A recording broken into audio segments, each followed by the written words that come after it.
Thank you so much, everyone, for joining us here at this session at World Cancer Congress. We're really thrilled to be here to discuss this important topic on advancing the rights of cancer carers and making the invisible visible. My name is Hayley Jones, and I'm the Director of the McCabe Centre for Law and Cancer. We have a really fantastic panel of speakers from all over the world who are going to give some perspectives on the rights of cancer carers and how we can better protect and promote these. And I know that you're all really excited to hear from them, and I want to make sure that we have enough time to get through all the presentations. So we're going to get straight into it. Our first presenter is from Kenya, and her name is Jane Kabaki. Jane is an advocate for people affected by cancer in Kenya and a board member of Kilele Health, a not-for-profit organisation dedicated to improving the lives of cancer patients, survivors and caregivers based in Nairobi. A lawyer by trade, Jane's lived experience of breast cancer motivates her advocacy work.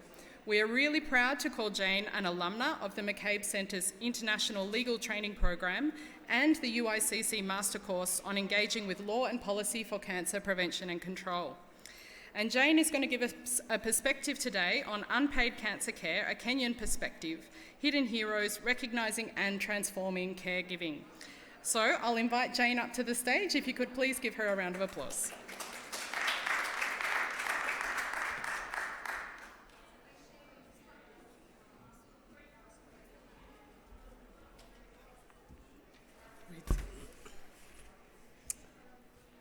Hello, everybody. As introduced, my name is Jane Kabaki, and although I'm a lawyer, I'm not going to speak as a lawyer today. I'm going to speak in my experience as a survivor, and what I'm hoping to do is that, is have an opportunity to engage with you in a really, hopefully, in a very deeply personal way, to kind of shed the light on the role of caregivers, some of the issues that are facing them, particularly in the context that I work. So I work in Kilele Health Association, which is an advocacy network, and it is an association that is including survivors and caregivers and allies, including health officials. And I sit on the board, and when I was diagnosed with cancer, which was only in 2020. So I'm looking at almost 4 years next month. It was really devastating. And I really thought about, because I'm also a spiritual person, about what does this mean? And surely I wasn't put on this earth to suffer and don't really want to suffer, really. So I kept looking for what's the meaning of what I'm supposed to do. And I really felt that perhaps the skills that I had, that I'd been working for 35 years in law and in the development sector, that perhaps I needed to focus on health. In all my professional endeavors, I'd never really focused on health as a sector, but this one thrust me in there by default, really, because of my diagnosis. So I was diagnosed really by chance, because I only responded to an awareness session that was during October, which we know is Breast Cancer Month. And I'm happy about my age, so I shall tell you. I was turning 55 in 2020, and I kept making a joke that, I'm now on the other side of 50, approaching 60. And I kept saying, old age is not for sissies. So perhaps I needed to take better care of my health so that you wanted to go into your older years in as best health as you can. And thank God I did that. Because what I didn't know was that response was going to save my life. Because not only did I come out with a cancer diagnosis, I came out with a cancer diagnosis at stage 4. And that really shocked me because I didn't have any particular symptoms. And even in the previous session, I heard a question that was asked about even the drivers, the issues that cause cancer. And we always talk about the cigarette smoking and the drinking. The health, the lifestyle. And I was particularly, I don't drink, I don't smoke, haven't, and I was leading a pretty good lifestyle. I ran 3 kilometers and 10 kilometers 3 times a week, and so I didn't fit the profile as one would imagine. And so it suddenly took me by surprise. But that's what happened. And so once that happened, it thrust me. And then the other thing that I need you to know is that I had been living and working in South Africa for 23 years. And so in 2020, I had come back in 2019 for just a short spin, I thought, but I was locked in. And so as much as I was locked in Kenya, which is my home country, my insurance was locked in South Africa where I was living. And so when I entered this, when I had this health crisis that affected me, I didn't have medical insurance that covered me in Kenya. And so I was entering it not only with the, scared about the health issue, the level of diagnosis, but also I was scared because I didn't have a medical insurance, and I knew that this was going to be a very expensive endeavor. And so we can go to, yes, I can go to the next one. And I'm going to show you something I don't usually. I'm quite a vain person. I don't usually show the ravages of my health. And this is possibly one of the best. And it's probably the first time I've ever shared it on a platform such as this one, because there are others which I'm not sharing that show the real devastation that one undergoes when you're going through the treatment, the chemotherapy and the surgery and the radiation. Far more devastating. But however, I thought I'd share it, and I thought I'd share it because, it transforms your life in all aspects. It challenges you in many ways. But the role that is very important, and that's what I want to talk about, is the role of caregivers, where they come in, how they plug in, and also talk about some of the things that they, as a consequence of caregiving, suffer. So let's start with the definitions. The definition that I would use is that it's an ongoing process of providing support to a loved one with cancer. And I think one of the things is that it's sometimes a very invisible role, and that's why I called it hidden heroes. Because really they're heroic in our lives, because they're the people that come and champion you when you feel weak, when you're ravaged by the nausea and you can't eat, and they make these palatable things that taste like chalk dust as far as you're concerned, and the body just rejects everything. They are the caregivers that will you to move on when you have devastating results, and the effects are not going quite as they should, but it takes a real toll on them. And so as I got in, like I mentioned, I didn't have insurance. My resources, my banks were also in South Africa, so I could draw as much as I could until my cards, the expiry ended, and then suddenly I couldn't access any more money because my card had expired. And so I was coming into needing not only physical and spiritual care, but also financial care. And so caregivers play this kind of role. And for me, on a personal level, I actually fell back on my siblings. I'm the second born of 8 siblings. And I've always, been able to stand on my own. But this was a time that I needed to lean on others.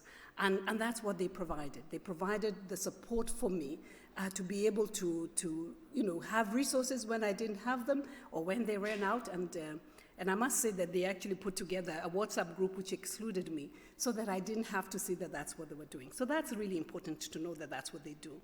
And I feel that it's so important to recognize that, I've had lots of comments where people tell me, oh, Jane, you're really strong and you've done a lot of things and you really look well. But only because I'm standing on the shoulders of people who have really championed me both financially and physically and spiritually. And so we need to pay greater recognition and appreciation for the support that the caregivers do. So that was my story. So that's how my one started, and that's how it's ended. And then I thought what I was going to do is share 2 more stories that are also a little bit well, let's just hear them. So I'm going to talk about what I say is John's story. John's story is about, he is a caregiver, or was a caregiver, to his mother. His mother was diagnosed with colorectal cancer. She was, at the time of the diagnosis, 68 years old. And she had been, and when she was diagnosed, this woman comes from a very low socioeconomic background. And John was the primary caregiver in terms of both even taking care of the family. He had a good education, he had a really good job where he was doing really well. But the devastation of the cancer in his family caused John to go into depression because he was looking at a mother who had been very strong in his life, fight for her life. And as she was fighting for her life, she materially wasn't very well off, but that kind of struggle causes people sometimes to really get challenged. And emotionally, certainly John started having some problems, definitely some mental health problems. I came across John when he was seeking some assistance. And I was in a program where I was interviewing people to come into the program on emotional healing. And I'm grateful for the fact that he self-identified that he had a problem and reached out for help. And when he reached out for help, he didn't actually, even after I interviewed him, he was unable to come into that session that year because it also required for him, because it was a virtual program, for him to have a handset, an Android phone that would allow him to plug into the Zoom calls, which were only once a week. He didn't have one. He had one which in Kenya we called a mulika mwizi, which is really, all it's good for is a torch pointing in the dark. And literally that's what it means, that it's a phone, kind of phone that only points in the dark. And so, we kind of sent him back and said, John, try and find some resources where you can get an Android and be able to plug in. But one of the things that he touched my heart, because what I understood from John is that he not only did his mother have cancer, but they were hungry. They sometimes didn't have food on the table. And I can tell you, for me, I had a lot of issues, and I was certainly feeling it, and I knew that I was doing lots of things, but I'd never gone hungry. And so for me, it made me self-search. And I remember thinking about what do I do about this? And, and so what I did is that I reached out to an organization, and it's called the Faraja Center, and I told them about John. And I said, do you have any programs about feeding? And they said, yes, sometimes when we have well-wishers. And so I said to them, perhaps I could be a well-wisher, and because I didn't want to have a dependence relationship with John, where I was suddenly giving him money because I wasn't sure that I could keep it up for long, but perhaps I could give it through this Faraja Center. And then they would then empower. And that's what they did. And then I tried to get a few friends to come and join in and do that. But the plight gets even worse. Other than the fact that they were hungry, they're also very vulnerable to a lot of, we have to accept that in some countries, including mine in Kenya, sometimes healthcare workers or people who are just like you and me working in the sector can sometimes have some predatory practices. There were some people who came to John's mother and said to her, look, it's not natural for you to be having to use this colostomy bag. And she was having it donated. And sometimes she wouldn't have them. And she was using all these plastics that we use sometimes for bread, and that's what she would use. And they said, we can write this for you. And we'll raise some money. And they certainly came in and took pictures of their meager living and raise some money. But unfortunately, they took her to a place where they botched up her condition, and it got worse. And she found herself in a public hospital fighting for her life, to which she unfortunately finally succumbed. But John, I must say, has continued, despite all of that, still in the movement and doing a lot of things which were really good. I was going to talk to you about another person, but what I can say is, in the case of the other person that I was going to talk about, the role of caregiving got to the point where the person who was affected by cancer was the breadwinner in that family. And the caregiver who was taking care of her was also someone who she was taking care of in terms of taking care of her children. And so when the primary caregiver got sick, it became an issue that the caregiver was also worried about what would happen to her children. And the end result of that unfortunate situation was that actually the kind of stress, both in terms of caring for her sister, who was taking care of her, devastated her to such an extent that she died before the person who had cancer. And the person who had cancer did succumb about 3 or 4, actually last year, 3 or 4 years after the caregiver. And so this kind of emotional and physical toll really can be quite devastating on families. And so for me, and that's the purpose that I wanted to talk about, those sessions. So I'm going to end, because I've been flagged, with what I call, I have a concentric a circle where I think about, and for me what I wanted to do was think about, what can I do? What can you do at an individual level? So certainly for me, I did something because I found myself ill, and I thought, well, how can I plug in? And I plugged in. I sit on a board, and I advocate, and I champion, and I certainly advocate for medicine justice, amongst other things. And then I look at the community, and in the organization in which I work, that's what it does. It rallies people together, and we do information awareness, we do capacity building, and we certainly, even in places like this, come and mobilize and try and see how we can come about some resources to make sure that we can prevent this disease. Then we think about, and one of the areas for me as a lawyer I've always thought about, is what can organizations do? And whether they are multilateral organizations or whether they're private organizations, you have to search yourself and say, what can I do here? When you hear about the stories that I've mentioned to you, surely you must find a place that you can plug in to help. Like I did when I decided to try and plug in to assist John with the food issue. Well, I was also spending a lot of money on my treatment, but I thought I could spare something where they don't have. And then at the policy level and lawmakers level, certainly we can lobby for resources. We can lobby to make sure that we have better access, quality access. That there is, particularly for me, one of the big issues in Kenya is around palliative care. I watched John's mother and a number of people go through the most horrendous death, painful death. And I'm thinking, but there's morphine, surely. But there's a problem of access to medicines. And so this is a real big issue and a challenge. And so for me, I wanted to end it by saying that we need to plug in, but find a way that you can plug in, whether it's an individual, a community, you can rally your friends, whether you are an organization or even your policy or lawmaker, where can you plug in? And that's me. Thank you very much.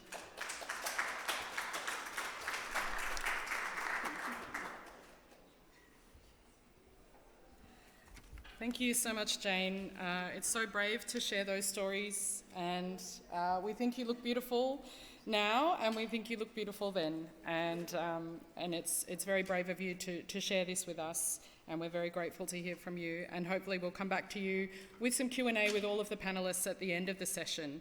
But we'll move directly on now to our next presenter.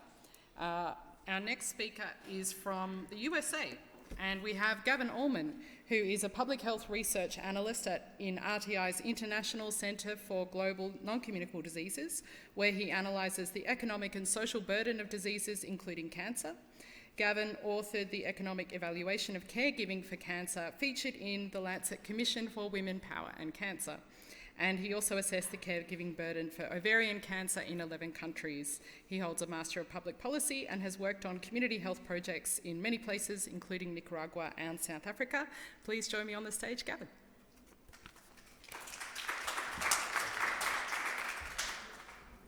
Thank you so much, Haley, and thank you everyone for attending this session.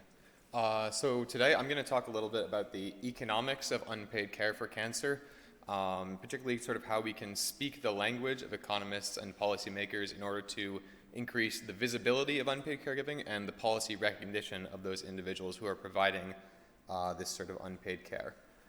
So what I'll do is I'll talk a little bit about the results of the research that Haley just mentioned. I'll talk about some of the data that underpins that and how we can all work together to generate more evidence in support of social policies that support unpaid carers.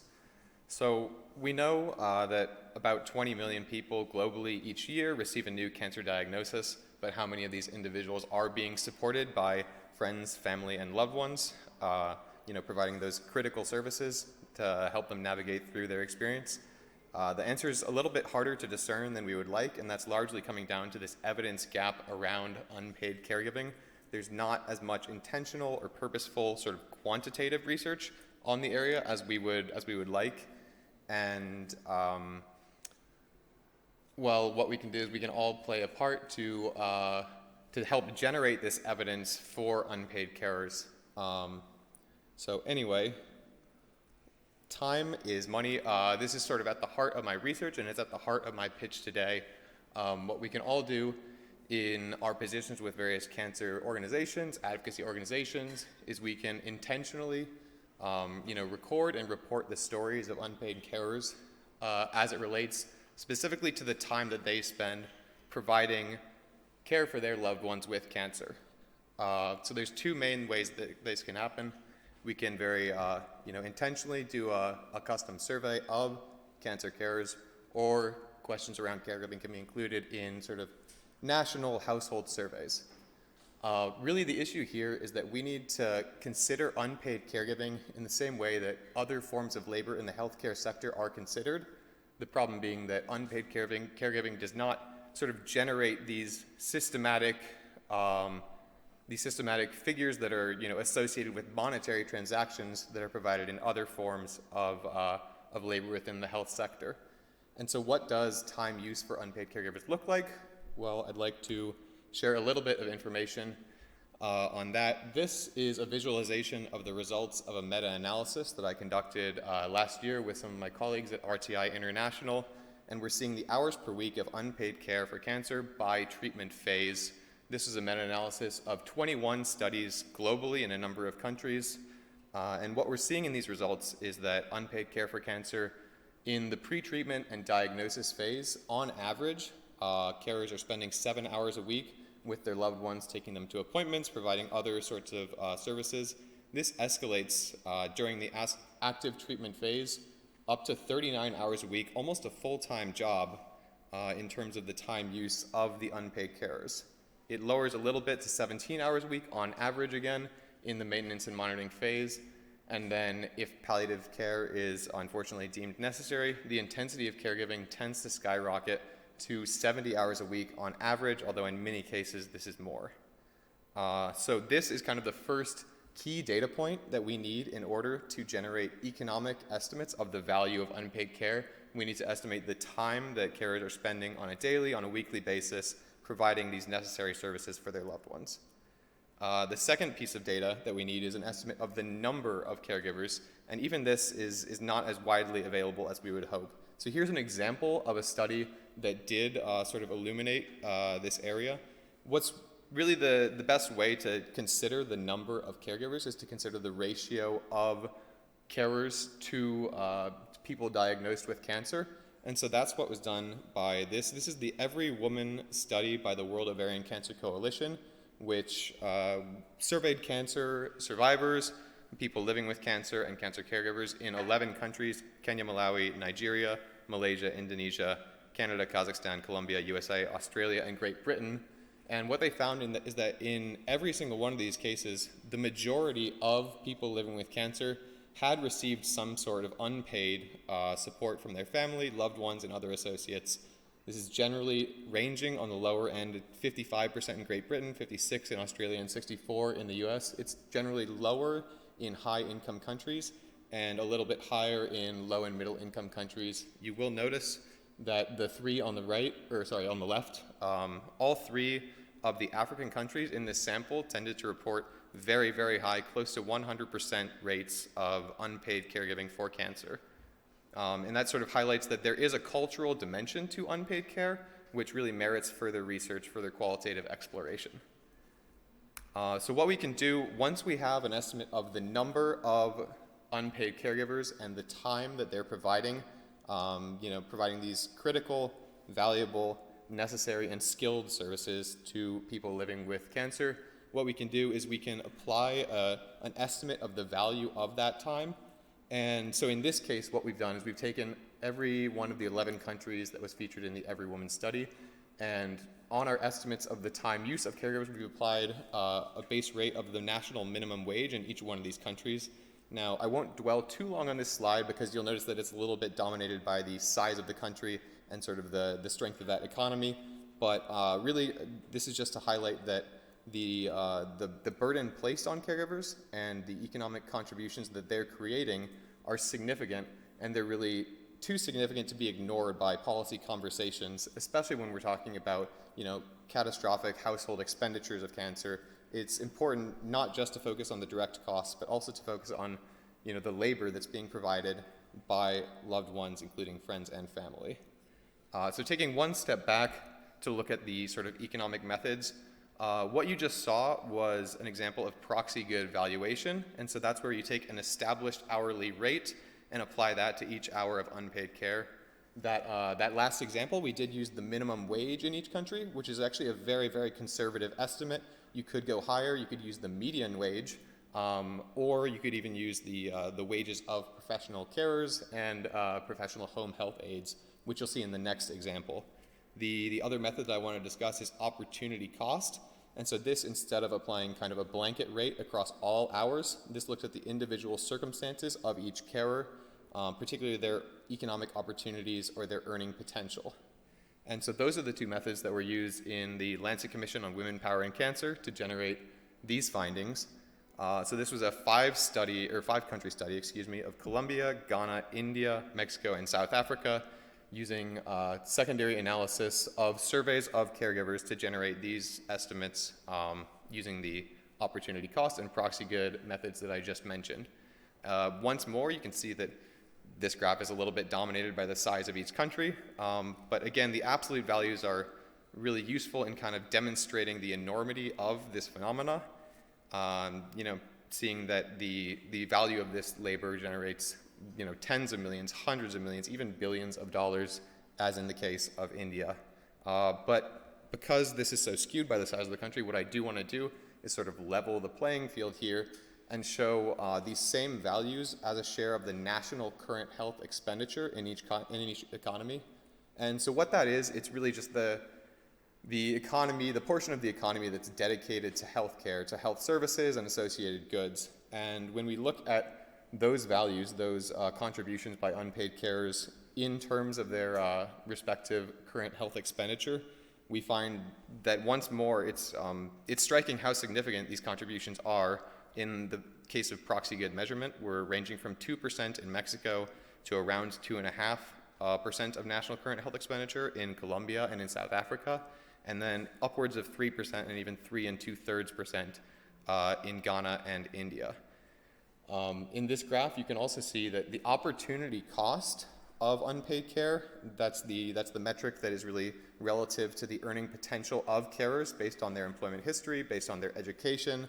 It's consistently lower than the proxy good valuation, which again, in this case, each hour of care would be the hourly rate of professional caregivers or home health aides in these local markets.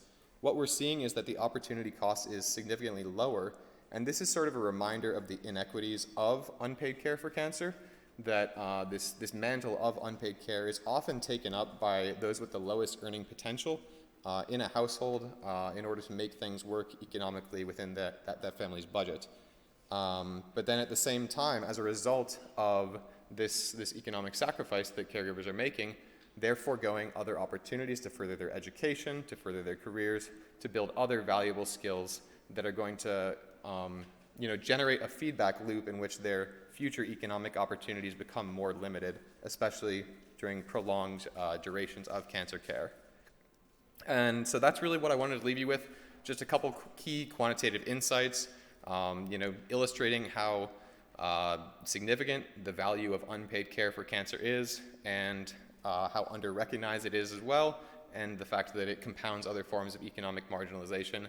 But not to be all doom and gloom, I do want to sort of leave you all with a call for action that, in whatever function you have in healthcare or in advocacy organizations, what we can do is we can ask carers for their stories, and we can also quantify these time contributions that they're providing in order to generate evidence to advance social policies that can support them and their families through the experience of cancer. Thank you all very much.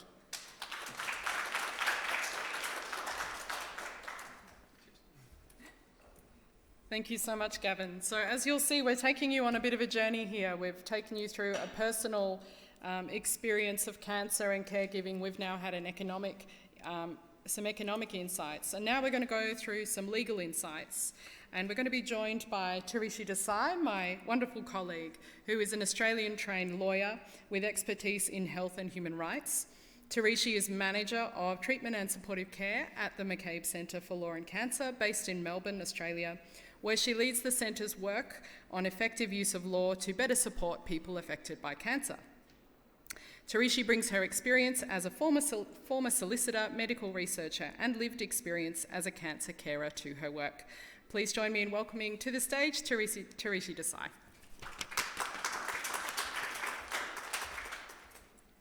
Thank you, Hayley, and hello everyone, and thanks to my fellow speakers as well.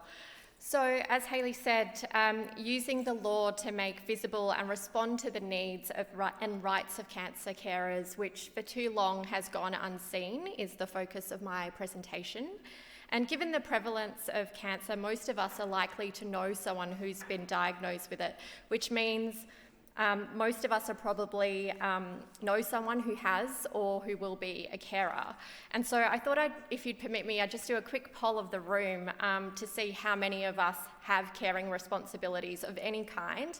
And I'll put my hand up as a carer. So I can see a few hands up in the room, and I think this demonstrates the importance of this topic, and I'd like to thank UICC for giving us the opportunity to talk about it. I put forward that cancer caring is a human rights issue and that we should use human rights law to improve the lives of cancer carers. I'll give you some examples of how cancer advocates can do that, for as Jane and Gavin have already said, it's shown it's imperative that we do.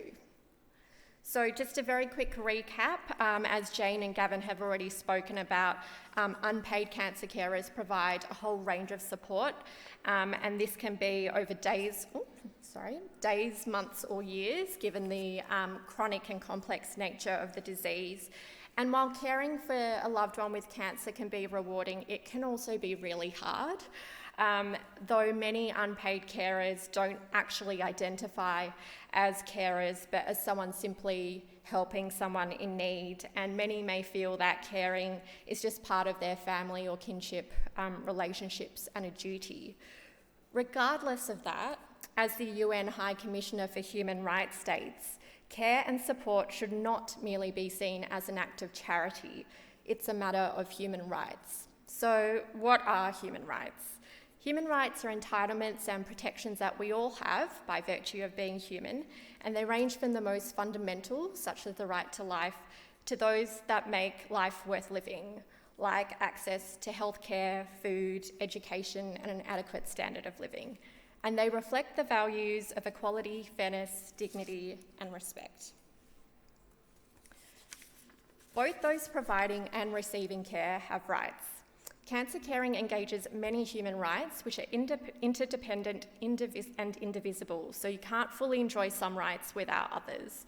And they shouldn't be limited or taken away, except in very specific situations according to law. Human rights of cancer carers include their own right to the highest attainable standard of health, access to social security and income support, as they may have to reduce or forego paid employment, as Gavin spoke about, work rights to balance their paid work with caring commitments such as flexible working arrangements, the right to equality, including gender equality, given females do carry the caring burden, as Gavin spoke about, and the rights of groups with specific needs such as Indigenous carers or young carers. Now, though the idea of human rights has existed for a long time, they were codified in internationally agreed legal documents under the auspices of the United Nations following World War II. Human rights are contained in the Universal Declaration of Human Rights, which was a foundation for legally binding human rights treaties, principally the International Covenant on Civil and Political Rights and the International Covenant on Economic, Social and Cultural Rights, which includes rights such as health, work and social security. They're also contained in subsequent legally binding conventions and other instruments such as declarations, guidelines, and principles adopted at international and regional levels and in national laws. So there are three reasons why I think human rights law is a powerful lever for cancer advocates to make invisible cancer carers visible and to improve their lives. The first is that human rights law provides a powerful framework to centre the needs of carers in the design and implementation of laws, policies, systems and service delivery, and indeed in the work of cancer advocates and health professionals themselves. Second, as all states have ratified at least one of the 9 core human rights treaties and one of the 9 optional protocols, with 80% having ratified 4 or more, this means that every government around the world has obligations and duties to protect, respect, and fulfil the human rights of cancer carers. By ratifying these treaties, these governments have chosen to be bound by them and put in place domestic measures and laws compatible with their treaty obligations. This means that international human rights law can be used by cancer advocates to hold their governments to account for the promises they have made. Laws and policies consistent with human rights law help countries meet their legal obligations. And thirdly, cancer advocates can use human rights accountability mechanisms to promote the rights of cancer carers, and I'll briefly turn to each. So first of all, a human rights approach to cancer caring. There's 5 key principles that we can all put in practice in our work. First, participation. Carers have a right to participate in decision-making that affects their lives. Accountability. Appropriate laws, policies, institutions, and procedures to monitor human rights compliance must also exist, with mechanisms to address human rights violations. Non-discrimination. All forms of discrimination against cancer carers must be prohibited, prevented, and eliminated by focusing on those most marginalised and vulnerable. Empowerment. Carers need to understand their rights and fully participate in the development of policy and practice that impact them. And of course, the laws need to be legal and consistent with human rights law principles. A human rights-based approach results in more responsive measures that address the needs of rights and rights of cancer carers. And before I move now to looking at some country examples, I just want to do a quick poll to see how many people in the room know if their country has laws that support or protect carers. A few. We've got a bit of work to do. So one example, which is specifically about promoting the rights of cancer carers, was that was introduced in Mexico in 2019. The law allows a parent to support a child by taking leave of up to 28 days, which can be taken multiple times and extended to 364 days over a 3-year period, during which they receive over half of their salary and access to social security benefits. So this law very clearly promotes the rights to work, social security, equality and non-discrimination, an adequate standard of living, and of course the right to health for both the children with cancer and their carers. And to date, the law has helped over 10,000 families. Another example is the Carer Recognition Act in Australia. So this is a general law that applies to all carers, including cancer carers. It's been in place since 2010 and to date has mostly been symbolic, which was to acknowledge the valuable contributions of unpaid carers. But a recent inquiry has found that it's not adequately supporting carers and should be reformed. So this is a good example of the importance of reviewing laws and also participating in that process to ensure that they're fit for purpose. The McCabe Centre and Cancer Council made submissions and gave evidence before this inquiry. We explicitly framed cancer caring as a human rights issue. We noted Australia's human rights obligations to unpaid carers, and we made several recommendations, including stronger legal entitlements to practical supports like paid leave, income support, as well as better data collection to inform laws and policies, a national carer strategy, and education and awareness campaigns. The inquiry agreed with our recommendations, and their recommendations reflected many of our own. And amongst other things, the inquiry recommended imposing stronger obligations on public service agencies to respond to carers' needs, developing a national carer strategy, and that the Australian government seek legal advice to determine how best to establish rights for carers, which should include flexible work arrangements. And we're now awaiting a formal response from the government.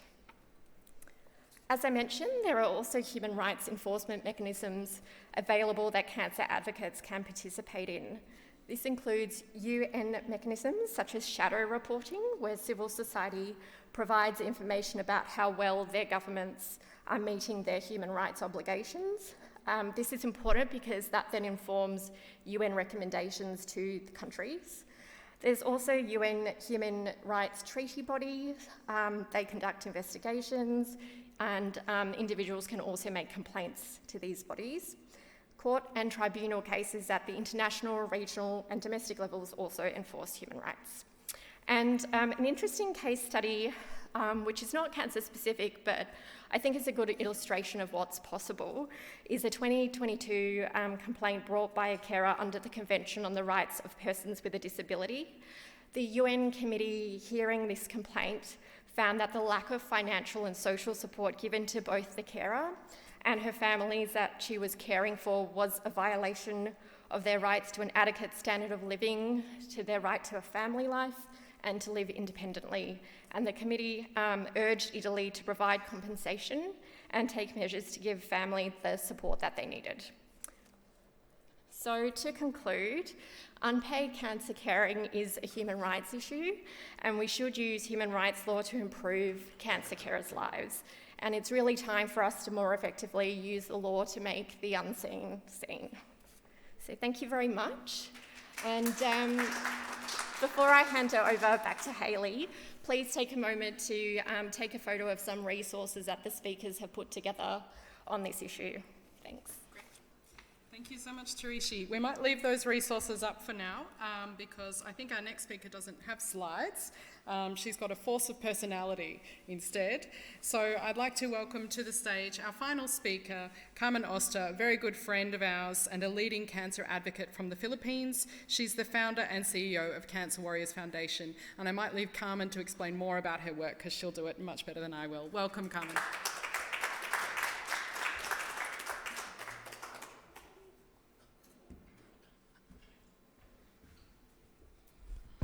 Wow, those were very powerful presentations.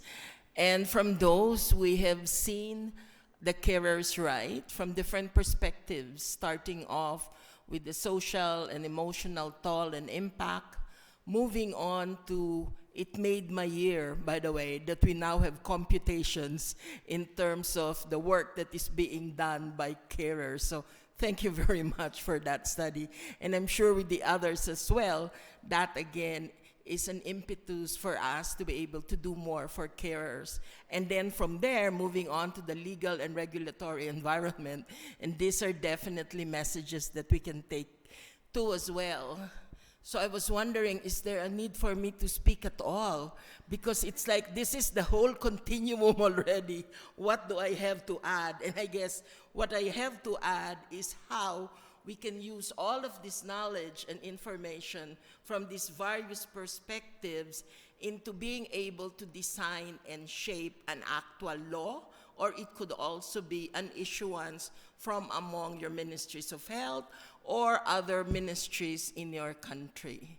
Let me start off by sharing a very insightful description that was given by Rosalind Carter, who was best known as the wife of a president of the United States. And she said that when she's thinking of health and health care, she considers that there are 4 types of people. So the first one would be people who have been carers, meaning you're no longer actively caring for someone, but you were carers before. Can you raise your hands? Were carers before?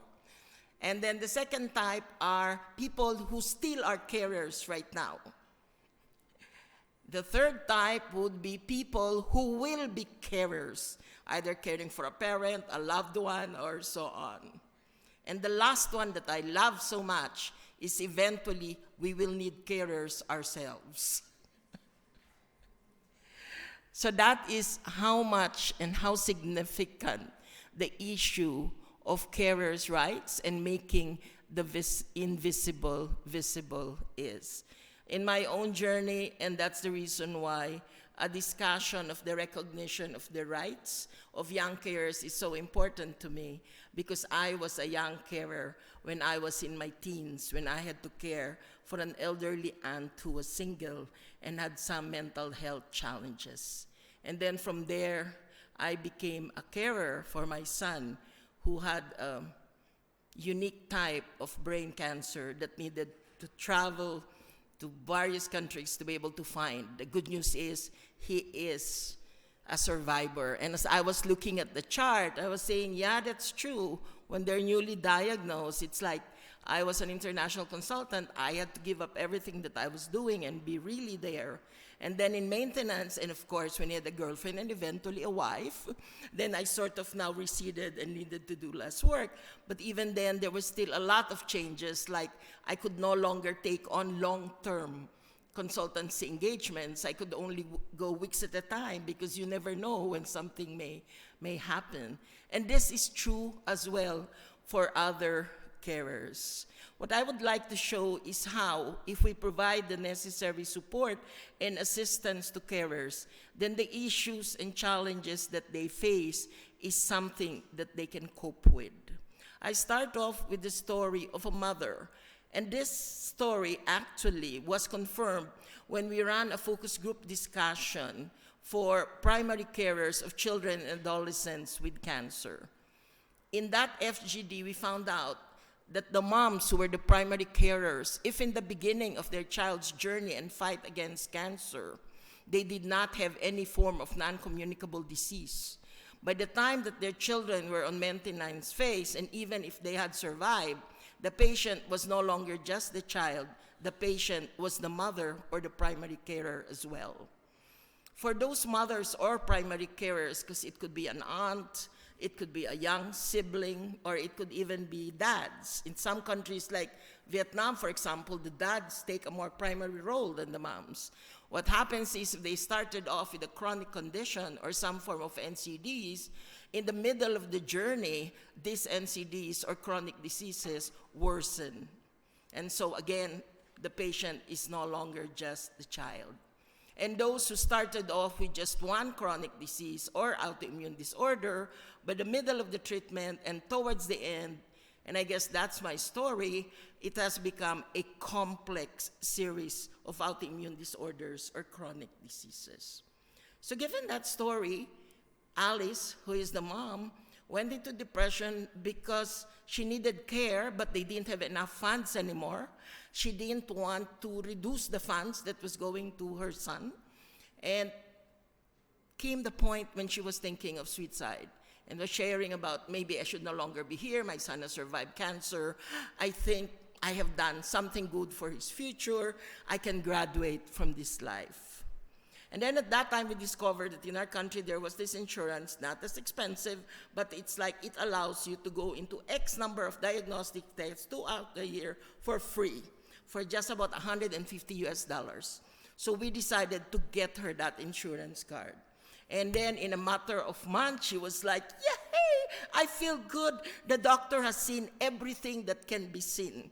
In my language, it is even more interesting because she goes, all the possible holes in my body have been seen by the doctor. And now I'm no longer afraid that if I'm feeling something, because I know I have this card. So it was a very simple, didn't cost that much, but it helped a lot in terms of reducing her mental distress and anxiety. And so we sort of did it for 10 other moms and father, and it worked. So there are things that we can do. The second story is the story of a sibling, John.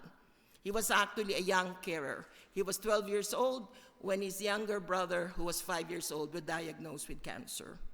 And throughout all of that, he found himself caring not just for the brother, but as well for the mom, who had gone into despondency because their dad had left them. Eventually, he could no longer go to school, he could not focus, and so on. And we met him because we offer homeschooling for kids with cancer. And then they said, he is not the one with cancer, it is the sibling, but can we enroll him in this homeschooling program? And through that homeschooling program, he sort of found the balance that he needed in terms of being young again, being with people of his own age, and being able to pursue his education. And the final story is that of a husband, of a father, of a partner.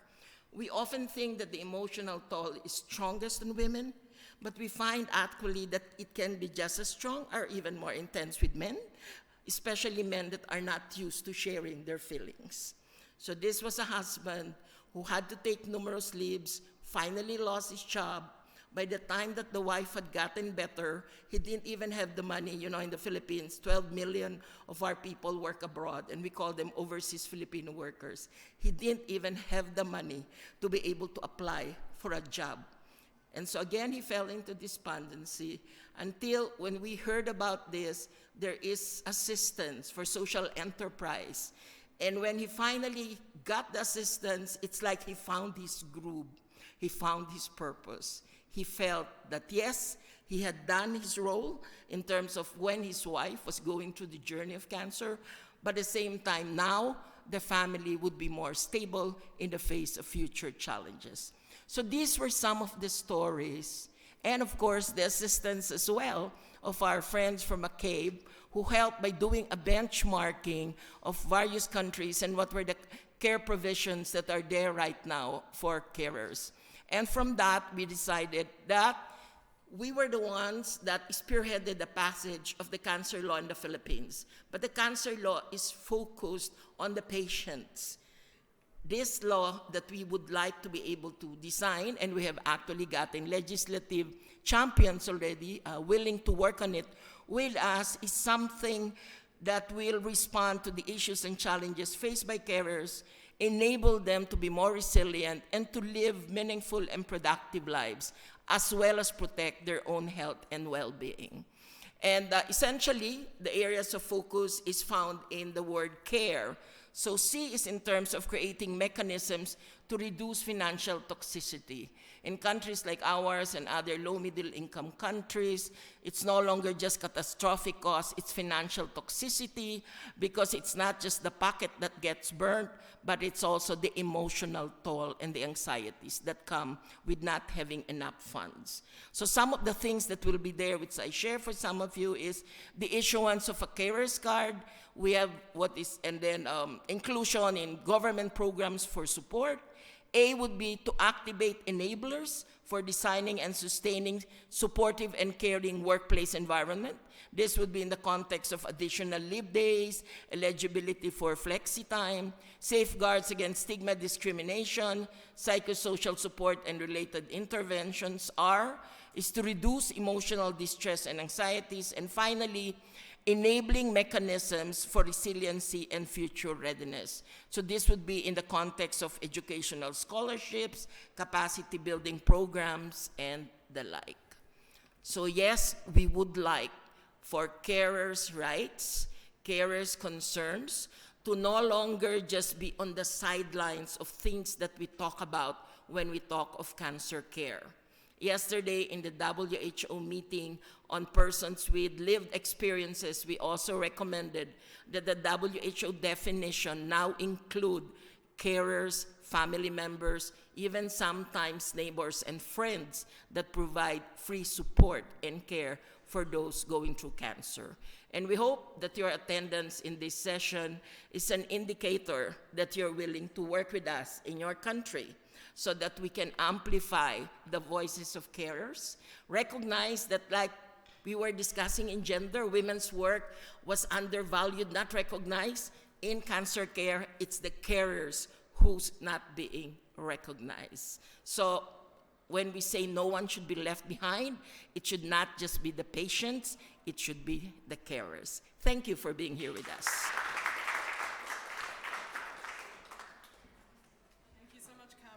We've just got a couple of minutes left, so I'll invite my panelists up onto the stage. Carmen, if you could just stay for one moment up on the stage, and we'll take a couple of questions if we've got some time.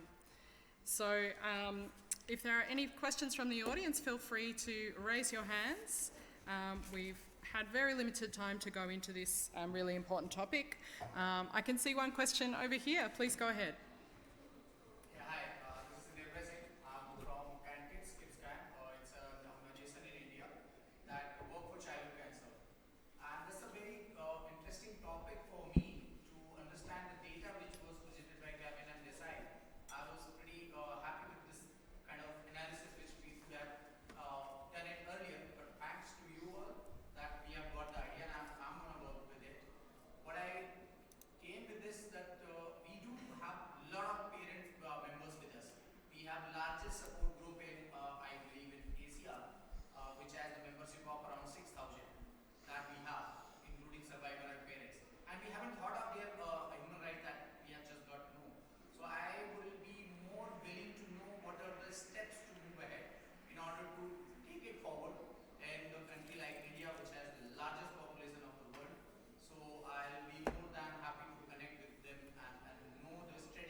Great. We'll take that one as a comment, I think. Any other questions or comments or reflections from people in the audience on this topic?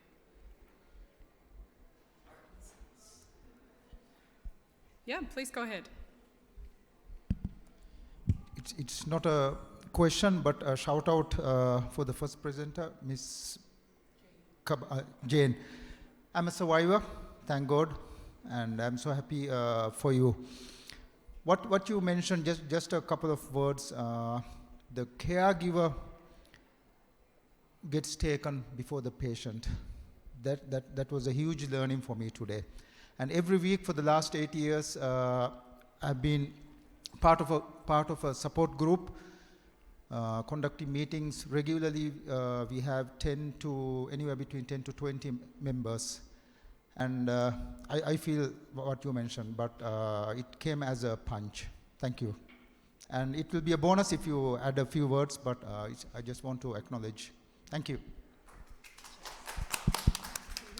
Thank you very much for that. And maybe what I can just add is that even in my going back to Kenya, I was going to be a caregiver. My mother she's 81 years old and she suffers from dementia. And I was an empty nester and I thought, well, this is my chance, let me go. What I didn't anticipate was that I would be the one requiring caregiving. And I continue to be a caregiver because I live with my mum now. And so I see a lot of things and it's a challenging time. But I think for me, one of the things that I missed out that I didn't mention was that I do sit on another board of a young woman who is 31 years old, who has metastatic breast cancer, and she's actually expecting at the moment. She's about 7 months pregnant. And what she's done is really quite interesting. One of the challenges we have as survivors is to get insurance because obviously the preconditions.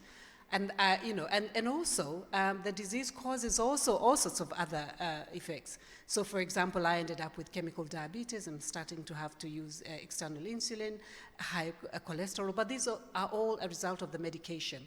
So sometimes those are the things that will kill you, not the cancer itself. But what she's done is that she's engaging with the insurance companies, not only to push the boundaries around insurance for patients, but also for caregivers. And so what they're adding in is that, can my +1 dependent be the caregiver?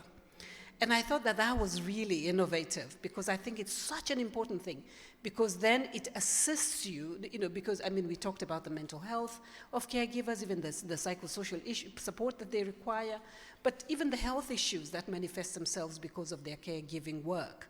And so it's important to make sure that we push the boundaries, not only for states and governments to have recognition and multilaterals like WHO and others, but also at individual level, how far can we push the private sector when we are using insurance to be able to do that. Yeah, thank you. Great. Thank you, Jane. We are pretty much at time, but I might just give my panelists one final thought, perhaps one sentence each, if you'd like any final message for the audience. And perhaps we'll start with Gavin and then come back to Jane. Thank you.